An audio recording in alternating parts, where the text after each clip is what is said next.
mbokk yi salaamaaleykum ñu ngi leen di nuyu baax di leen siyaar di leen ñaan jàmm te du ko sàkku si yéen am mbégte contentement baax teewaat fii si Jolof TV seen émission sama peuple ñu si ànd ak sama jigéen bu ñëw macha allah voilà foofu laa jaar du nuyu ñi nga xam ne ni ñu ngi seetaan seen saal seen oto yi ba seen bureau yi di leen ñaan jàmm te du ko sàkku si yéen di ñaanal ñi nga xam ne ñoo nekk si prison yi yàlla génn leen ñu nekk si hôpitaux yi yàlla fëgg seen bopp yi waaye tam aji dem yàlla yërëm leen te xare leen aji leen si barke Seydina Mohamed noonu la demee saa su nekk sama émission sama peuple lay doon ngeen si ànd ak DJ Bass alias DJ Sam unique toujours de sa génération tey nag di dalal ndaanaan boo xam macha allah tey kenn doon ko présenté fii si Sénégal les stades de la banlieue sama jigéen bu ñëw macha allah elle est très mignonne di ko nuyu naa la. maa ngi lay fay. noo def. maa ngi nii rek maa ngi sant bu baax a baax. bàyyi la mu nuyoo ñu tàbb. waaw di nuyu ñëpp comme ni nga ko waxee rek.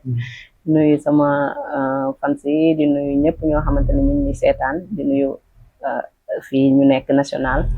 ak international ñu ngi nuyu ñëpp di ziar ñëpp macha allah. merci beaucoup mais yëngu na yaa ngi bill avant tout.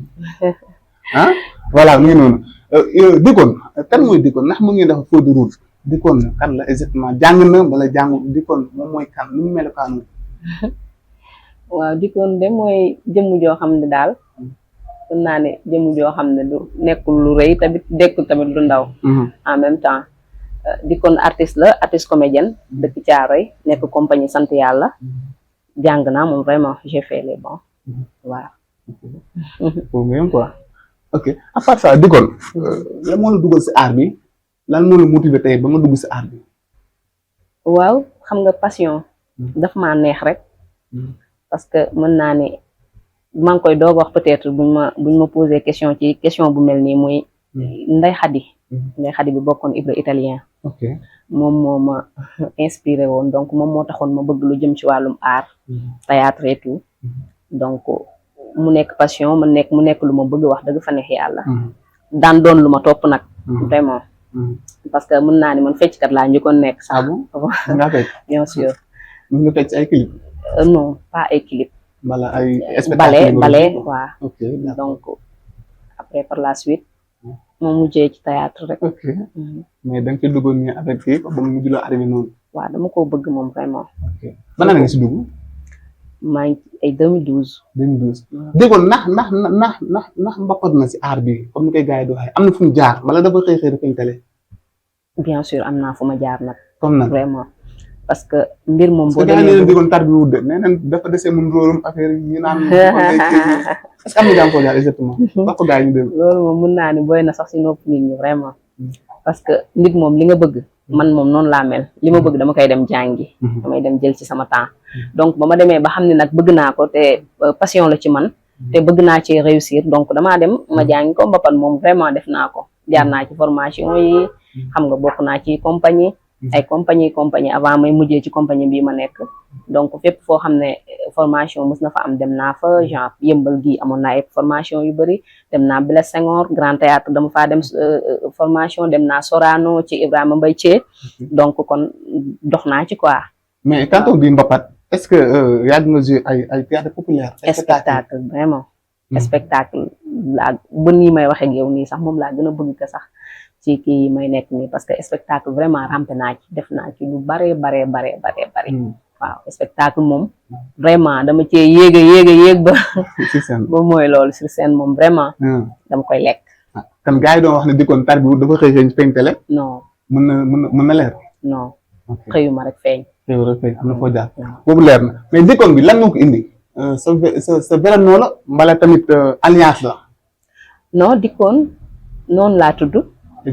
exactement noonu laa tudd parce que maanaam film bi ma jëloon mu tudd Dikoon. ba ko borom di bind daf maa gis jël ma ci beneen série comme ni ma koy waxee chaque jour. bi ma jëlee ci beneen série ma joué loolu après ma dem ñibbi yàgg na. 3 ans mu amoon benn film bu mu doon bind mais dafa amul woon nom.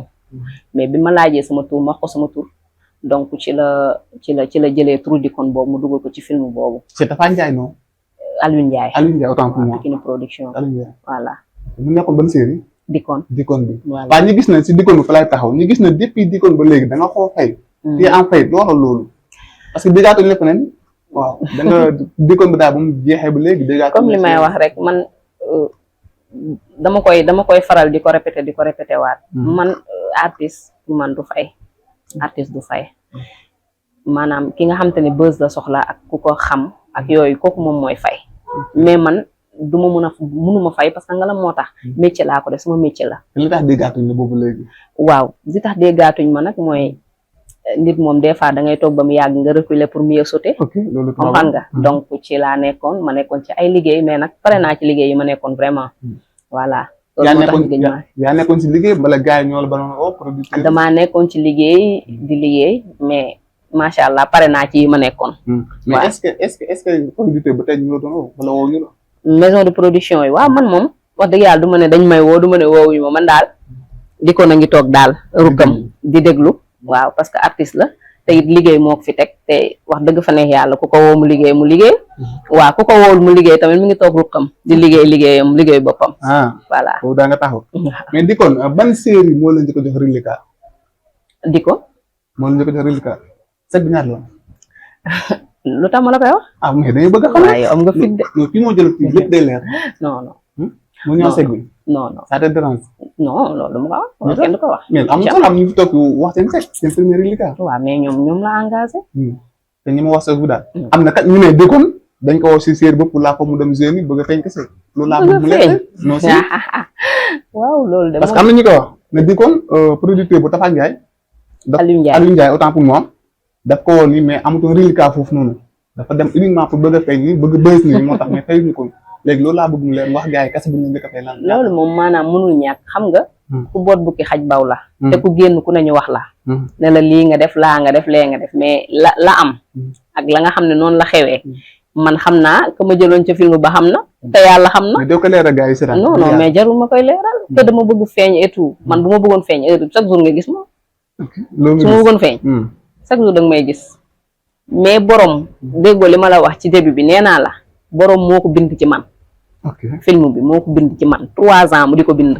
ci yow. waaw te yóbbu ma tinuma da nga xëy un bon. waaw kay léegi casting ba mu amee.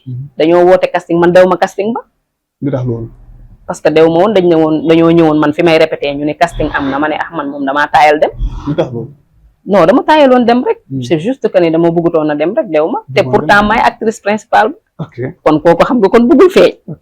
xam nga ku demul ci casting boo xam ne milliers de personnes ñu ngi fa woon. mais est-ce que boo xamoo ne yaa actrice principale bi. xaw ko woon. xamoo ko woon. je te jure xaw ma moo tax jàppoo ne demoo casting parce que jàpp nga ne boo demee casting doo jàll doo réussir. non du loolu du question ñàkk réussir sax man maa baaxoo woon noonu comme li ma la waxoon rek sama début dama bëggoon spectacle ba bëgguma woon dara dama ko yàqal.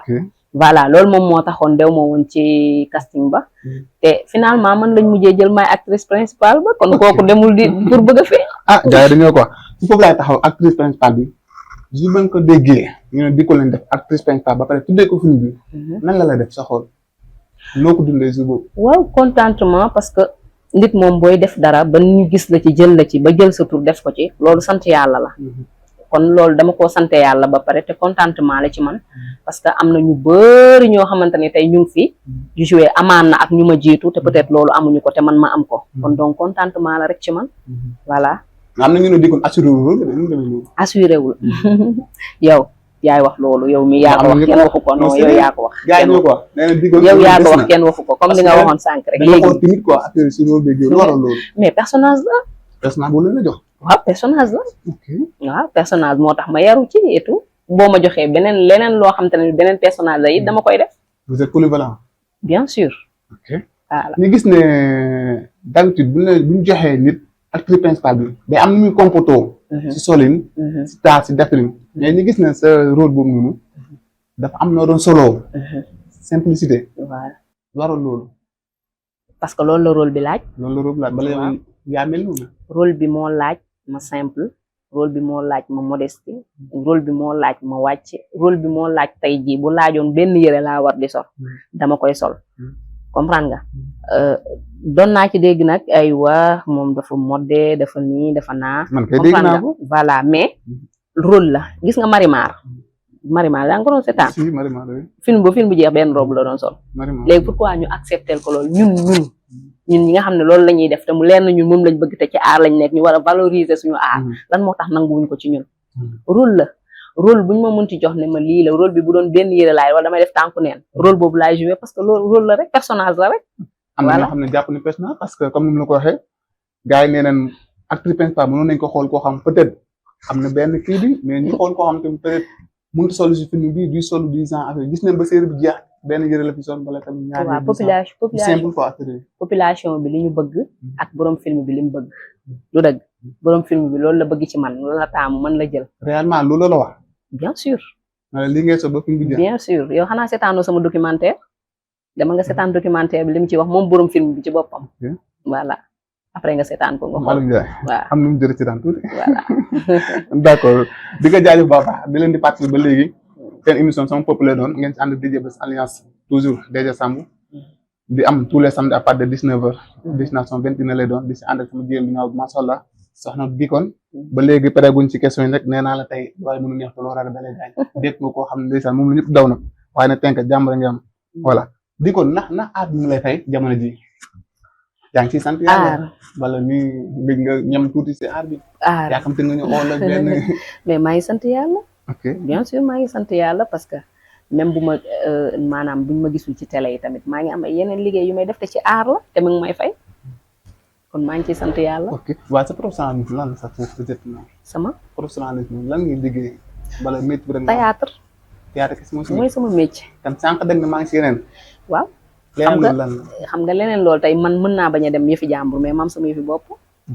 comme ni ngeen def nii rek gis nga yéen a ngi samp seen caméra woo ay artistes di leen kii poser ay questions après ngeen publier ko voilà comme noonu rek des fois maam samay liggéey yu ndaw xar mat dem xar ko ñëwaatoo mais di kon amul lépp ci aar la nga def quoi non man defuma amul beneen métier théâtre rek laa jàng waaw léegi boo toogee benn 10 ans benn série woowu la nag lan ngay def benn ndax loolu wóor na toog benn 5 ans benn producteur woowu la est-ce que loolu ndax loolu wóor na bien sûr wóor na xam nga lan moo wóorul maanaam nga topp télé rek comprendre nga topp télé rek ne télé nga def nga def ci sa bopp maanaam damaa war a feeñ man ragaluma gëj a génn loolu moom dama koy wax haut et fort gaa yi ngay kaas nag ragaluma gëj a génn parce que am na ñoo xam te ne dañ naan bu ñu gëjee génn waaw duñu leen xamati duñu leen nangam man fu ma mënti dem ci àddina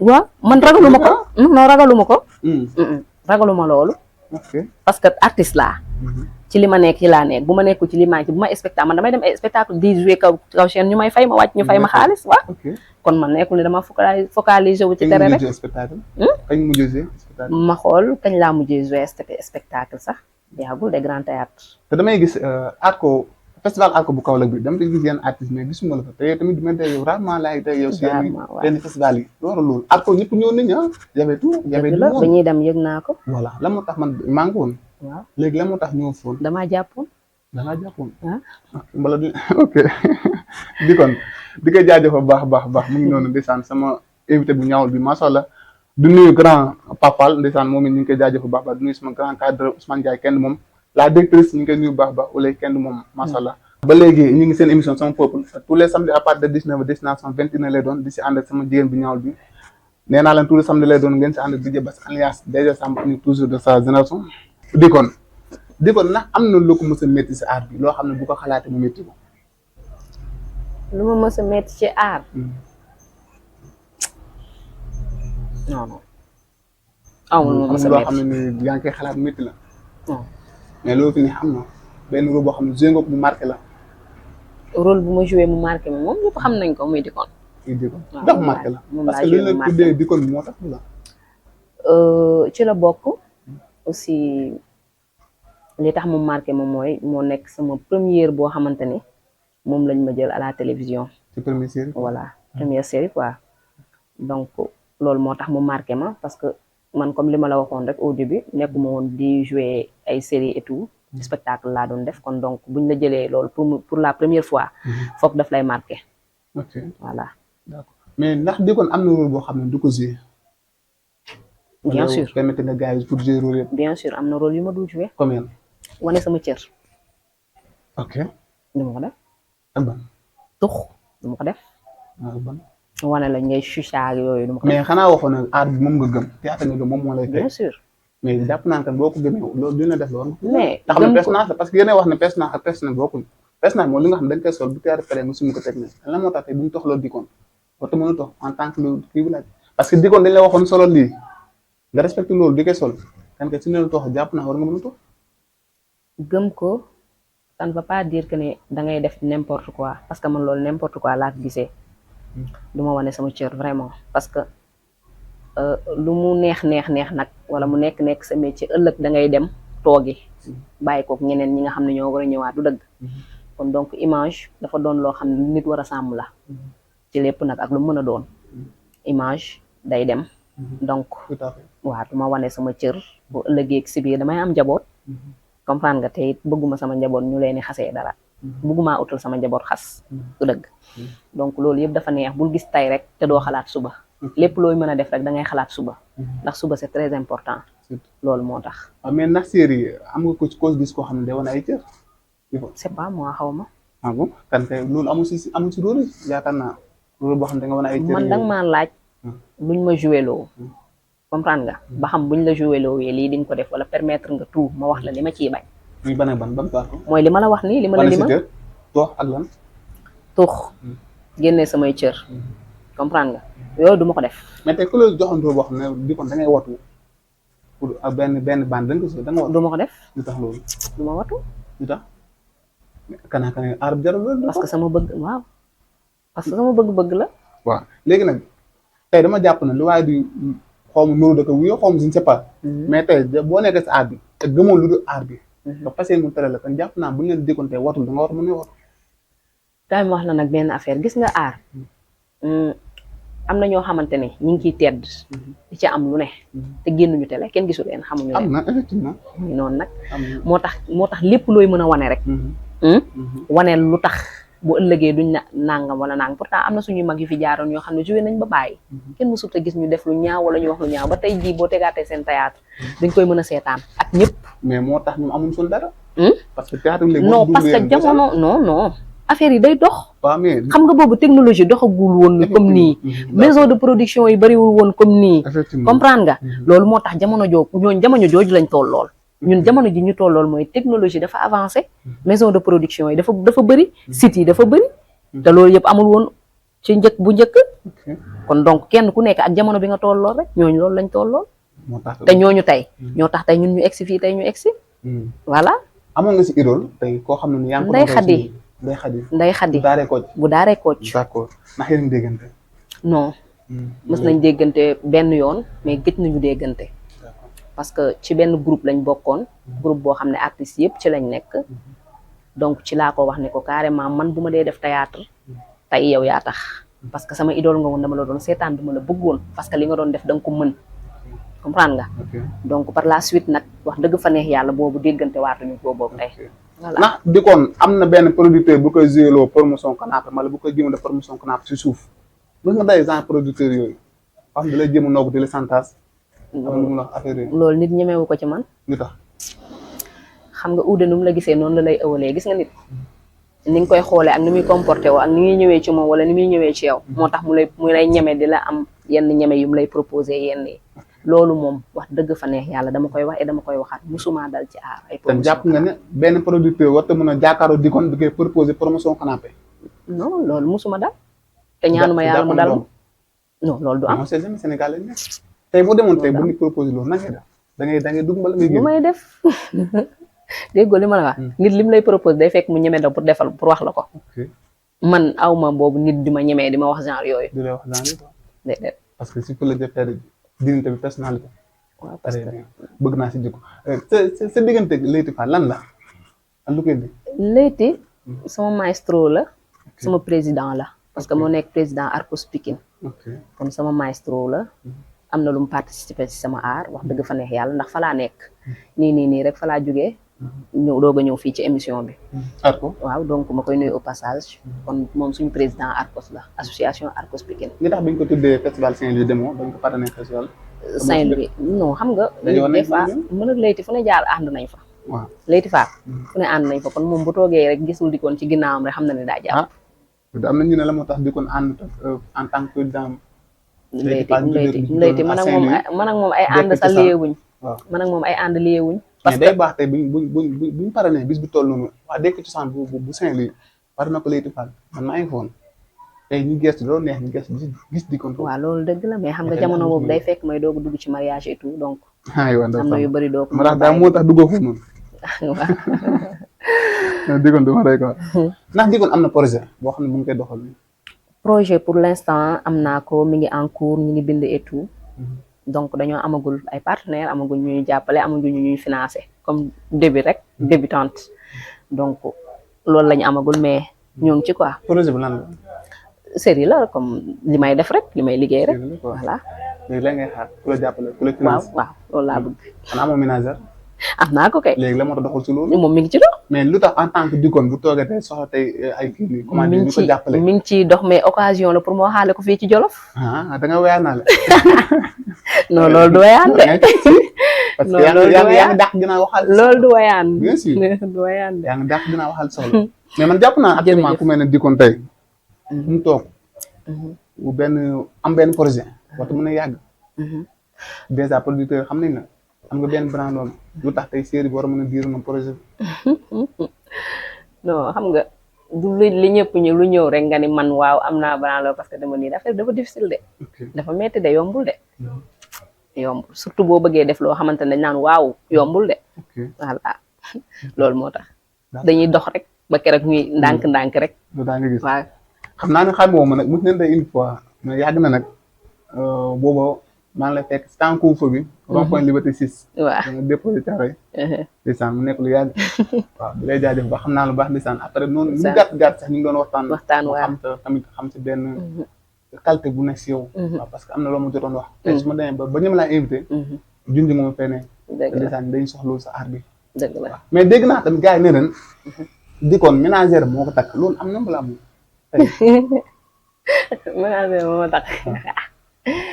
non du ménagère moo ma takk. du sama ménagère moo ma takk mais bi ñu sëyee moom laa def ménagère. Wando Samba waaye léegi yow bu fekkee def nga ko ménagère te moom amul xam-xam si àdduna léegi. mais dafay jàng management. parce que jaral naa ko ko. Dikone est-ce que nekkoo du yàq aar bi. non yàq lu tax ma du ko yàq déggoo ma ni la. lépp looy def bëgg cee dugg da nga cee def jàng am ci xam-xam ba pare. moom déjà mi ngi jàng. d'accord management mais loolu sama bénéfice la. mais loolu dafa yëg. tey ku toll nii Dikone tey ménagère moo tax toog fii du koy jàng. non si déedéet. lépp loo gis am na keneen boo xam ne moo koy relais. da nga am ay fans nag si dafa am ñu la bëgg am ñoo xam ne ni loolu ñoo ko moom si yow. am ñoo xam ne yaa ko moom. te jàpp naa ku toll nii Dikone moment bi war na am benn ménagère boo xam ne tey ku kaane la mel ku xam métier bi ku xam yoon bi. xam nga lan moo tax du jafe. parce que moom dafa nekkoon ci loolu déjà. comprendre nga kon du jafe. moom di see nekkoon. waaw. lan la benn. lii ngeen di def nii sax moo leen ko dàq. ok waaw. mais ba tey boo ko teg lu mu lay laaj. ménage waaw déggoo ma ne la mi ngi woon ca yoon ba. dama ko gën a motiver pour mu nekk ca gën caa dugg. pour xam ne man la war a ménager. keneen si ménage yaa ko ëpp xam-xam jamono ji.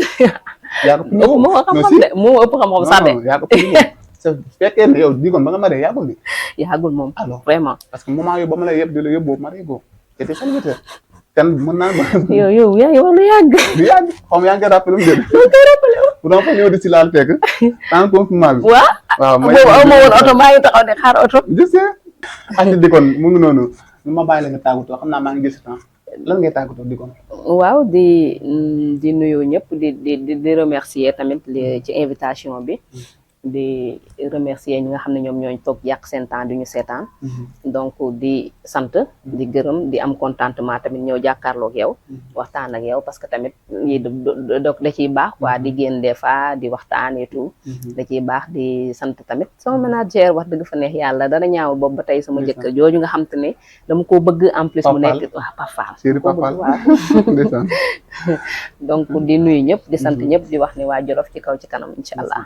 kontaan naa si yow baax merci beaucoup encore une fois di jaajëfal képp nga xam ne yaa ngi toog sa télé yaa ngi toog sa néeg sa salle sa oto yi ñu seetaan ñu ngi lay jaajëfal baax fii si Jolof TV macha allah Dikone kontaan naa bu baax parce que ku nekk xam ne temps amul kon tey bu ñu la wooyee nga bàyyi lépp loo jàppoon ñu wuyu suñu daf ñuy neex lool parce que am na sa morom yoo xam ne ñu ngi kii naan tey su duñu daw la kon tey su fekkee ne accepté nga ñu lii dañ ça a été un plaisir daal ñu ngi kontaan bu baax parce que yow ñaanal fépp nga xam ne tànk tamit yàlla jàllale la fa baax te jubalaat si borom ko baax doon gën a dégg yàlla sàmm la aar la musal la waaye ba tey du ñaan sama grand cadre bi Ousmane Ndiaye directrice kenn du ko fàtte léegi dèjà kenn du moom grand papa ñu ngi lay déggee baax le grand ménagère góorgóorlu incha allah yàlla baax na fii moo Jolof TV lépp dee leer incha allah si kàttanu yàlla ngeen si ànd ak DJ Bass alliance DJ Samb unique toujours de sa génération sama peuple doon beneen daanaan incha allah ci beneen heure jaa ngeen jëf merci beaucoup